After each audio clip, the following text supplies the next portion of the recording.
Eminenca e tij kardinali Rolandas Makrikas, kardinali Santa Maria Maggiore, zhvilloi këtë diell një takim në Muzeun Vend Dëshmisë të Kujtesës në Shkodër.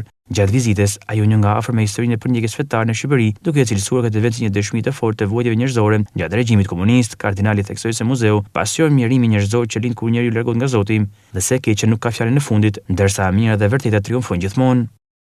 Abbiamo visitato un posto veramente triste. Kemi vizitu një vend vërtet të trishtueshëm këtu tek Muzeu I Kujtesës. E che mostra due cose, prima di tutto la crudeltà umana. Na tregon dy gjëra, sparit e mizeria njerëzore. E crudeltà umana senza Dio. Edhe ajo mizeria njerëzore që kërkohet pa Zotin. E dopo un'altra cosa che testimonia che il male non ha ultima parola.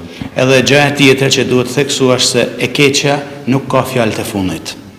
Perché sempre il bene e la verità vince. Sepse e mira edhe e vërteta fiton gjithmonë. E questo è il messaggio evangelico della fede, ma anche un messaggio umano. Ky është një mesazh I Ungjillit, por është edhe një mesazh njerëzor. Perché I giorni del male sono contati. Sepse ditë e të keqes janë të numëruara.